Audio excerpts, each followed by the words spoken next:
Hello po, magluto po ako ng beef asado. Meron lang pong nag-request ng isang kaibigan. Ito po binabad ko sa 3/4 cup na toyo, isang buong lemon, in-squeeze, saka 1 teaspoon na paminta. I-leave lang po ito ng mga 15 to 30 minutes bago po igisa. Sindihan ka lang, medium fire lang, lagyan ng mantika. Mga 3 tablespoon na mantika. Ibiling ng konti, biling. Ayan, ganyan, biling lang. 5 butil ng bawang, mince. Hintay lang po magkulay ng konti. Haluin lang ng konti para magbalanse ang kulay ng bawang. Ayan, okay na. Ayan, 2 medium size na sibuyas. Huwain lang sa quarter. Ganyan lang po kalalaki. Pag nagbago na po ang kulay ng sibuyas, pwede na po yan. Ito pong asado na beef, pwede rin pong ipalaman sa tinapay. Gawin yung beef asado roll. Masarap po. Ayan, nag-change color ng sibuyas. Ilagay na ang baka. 1.5 kilong baka. Mayin ko na lang po. Nakagwantes naman po ako.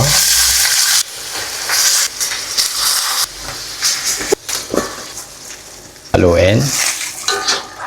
Ito pong 1 kilot kalahati. Sakto lang po ito para sa 6 na tao.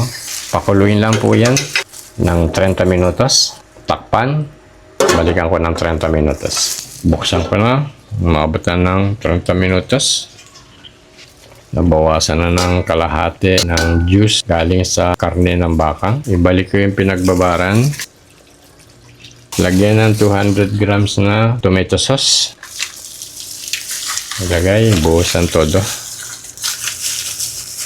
Lagyan ng star anise. Kung buwang star anise nyo, 1 piraso lang. Kung nagkalas yung akin, ganyan lang karami. Lagay dyan sa tabi. 1 dahon lang ng laurel. Kalating tasang tubig. 1 tablespoon na brown sugar. White sugar, okay din naman. Dagdagan ng apoy. Medium fire. Halog-halog yan ng konti. Lagay sa gitna itong dahon ng laurel. Pag ito naging 1/4 na lang ang pinakasabaw niya, lalapot po ito. Doon nyo na po makikita yung hinahanap nyo na beef asado. Babalikan ko po ng another 30 minutes hanggang 45 minutes. Tatakpan. Ang ganda. Malambot na, hindi na siya lumalaban. Maglagay ako ng 1 teaspoon lang na oyster sauce para mas lalong bumalanse ang lasa. Ganyan lang po kakonti. Ilabog lang niyo po ng konti sa mga paligid. Yan. Ang paggawa po ng asado, beef asado, kailangan huwag kakalimutan ang star anise kasi yun po napaka-importante sa paggawa ng asado. Pag malambot na po ang baka, tanggalin po ang star anise para hindi po masobrahan ng aroma. Nasa ibabaw naman po yan. Makikita niyo naman po kulay ng buto. Ayan po, nakuha ko na ang buto. Kunin naman ang dahon ng laurel. Huwag pong ibabad ito kasi ma-over aroma po ang asado. Pero yung iba po gusto naman na ganon, overpower ng aroma ng asado, okay naman. Ngayon, maglagay ako ito optional lang, ng bell pepper. Kung sino po may gusto, pero pwede pong wala, pwede pong meron. Yan, kalat lang po sa ibabaw. Tapos, ilagay yung 2 large na patatas. Pinirito ko po ito ng light brown. Halos luto na po ito, itong patatas. Lagay lang po sa ibabaw. Haluin ng dahan-dahan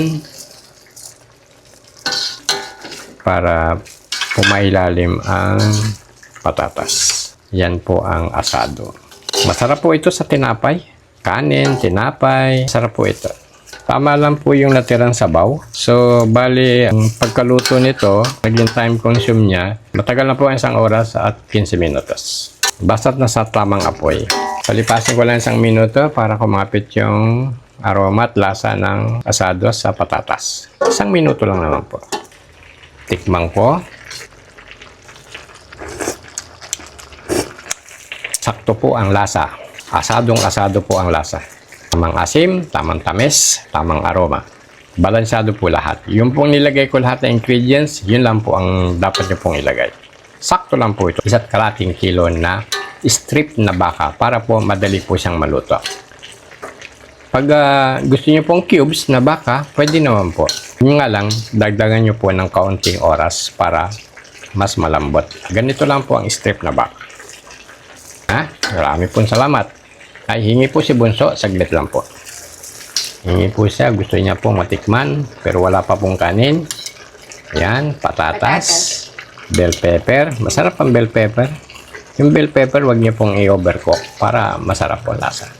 O, tikman mo. Thank you, Tay. Marami pong salamat.